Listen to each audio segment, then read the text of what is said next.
رکھیں گے. اب غسل کا طریقہ کیا ہوگا؟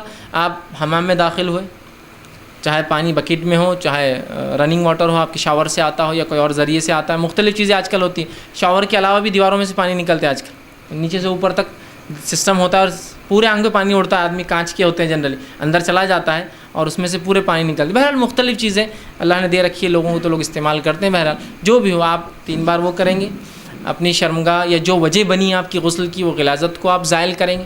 ٹھیک ہے. اس کے بعد آپ وضو کریں گے جس طرح سے وضو ہوتا ہے. اب طہارت بیت الخلاء میں جانے کی دعا ہوا میں نہیں سکھاؤں گا، پہلے ہو چکا 2-3 ہفتے پہلے جانے کا، وہ سب پورا رفع حاجت کے مسائل ہو چکا ہے. تو لہٰذا میں اس لیے وہ بات نہیں رکھ رہا ہوں، ورنہ پھر اس کو ایڈ کریں گے تو کئی چیزیں اضافہ ہو جائیں گی، بہت مشکل ہوگا مجھے سمجھانا آپ. ٹھیک.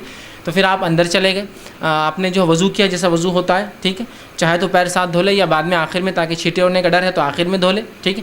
اس کے بعد جب وضو کا ہو گیا معاملہ، تو اس کے بعد آپ سر کو دھو لیں اچھے سے، تاکہ غسل جنابت ہے تو جڑوں تک پانی چل جائے. اس کے بعد سیدھے طرف بھگا لیں، مطلب شاور ہے تو آپ ادھر سے شروع کریں پھر ادھر آ جائے.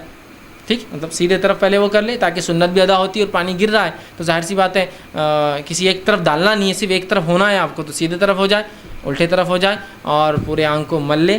اور ان مقامات کو خاص طور سے جہاں ہو سکتا ہے پانی نہ جائے، بغل ہو سکتے ہیں، ناف ہو سکتی ہے، اسی طرح شرمگاہ کا پچھلا حصہ ہو سکتا ہے، گھٹنے کا پچھلا حصہ ہو سکتا ہے بیٹھ کر نہا رہے ہیں، یا مختلف پوزیشنز کے اعتبار سے مختلف اعضاء ہو سکتے ہیں سوکھی رہ جائے، ان کا آپ ضرور خیال رکھیں اور ان کو دھو لیں. عورتیں ہوں بہت گھنے بال ہو، جس نے وہ پلیٹ والی چوٹیاں ڈالی رکھی ہو جو بہت زیادہ ہوتی ہے، تو وہ اگر 3 بار بھی پانی ڈال لے تو انشاءاللہ ان کے لیے کفایت کر جائیں گا. سہولت ہو تو بہت اچھی بات ہے، دھو لے. نہ ہو تو بہرحال ان کے لیے یہ سہولت بہرحال شریعت نے بہرحال دے رکھی ہے، اور پورا جسم جو ہے وہ کر لے مکمل. یہ بہرحال غسل کے تعلق سے کچھ باتیں تھی. بہرحال اس معاملے میں یہ بھی ہو سکتا ہے کہ مرد اور عورت، یاد رکھیے، ایک ہی برتن سے غسل لے سکتے ہیں. ایسا ہو سکتا ہے کہ گھر میں حمام ہو، نماز کا وقت کم ہو، یا دوسرے مسائل ہو کہ گرم پانی بعد میں نہیں ملیں گا، تو میاں اور بیوی، مرد اور عورت جو ہے ایک ساتھ نہا سکتے ہیں، تو ایک برتن میں سے پانی لے سکتے ہیں. یہ بات میں اس لیے رکھ رہا ہوں کہ بہت سے لوگ یہ سمجھتے ہیں کہ عورت کا بچا ہوا پانی ناپاک ہوتا ہے. ایسی کوئی صحیح روایت نہیں ہے یاد رکھیے. اس لیے کہ ماں عائشہ کی ایک روایت آتی رضی اللہ عنہا، جو ہے یہ صحیح روایت ہے، کہ وہ کہتی ہے کہ آپ صلی اللہ علیہ وسلم، میں نے غسل جنابت ایک ہی برتن میں سے، ایک ہی ٹب میں سے لیا، کہ میں ایک بار لیتی اور اپنے آپ کو دھوتی، اور پھر آپ میں ایک بار لیتے وہ مگ اور اپنے آپ کو وہ کرتی. رات کا وقت تھا.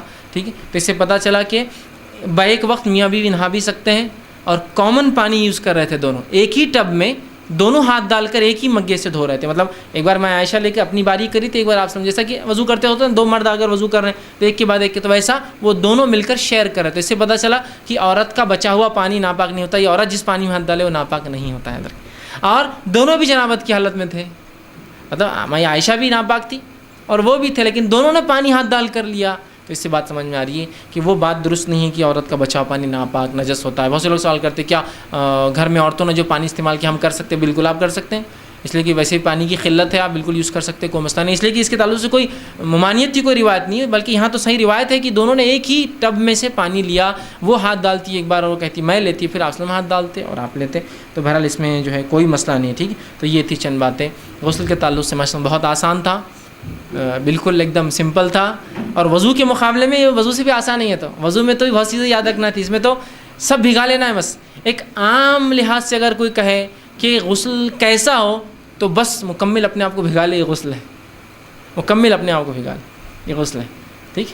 یہ میں اس لیے کہہ رہا ہوں کہ بہت سے لوگ شکوک میں ہوتے ہیں اپنی عبادتوں کے تعلق سے، سوالات ان کے ذہن میں عجیب و غریب ہوتے، تو ان کے لیے میں کہہ رہا ہوں بس اپنے آپ کو مکمل بھگا لے. یہ آپ کے لیے انشاءاللہ عزیز کافی ہو جاتا ہے. رہا پھر وضو کا، تو وضو کے ساتھ بھگا لیا تو وضو بھی ہو گیا، نہیں بھگایا تو بعد میں آپ کو الگ سے وضو کرنا ہوگا. یہی معاملہ میت کو غسل دینے کا بھی ہوگا، سمپل یاد رکھیے انشاءاللہ.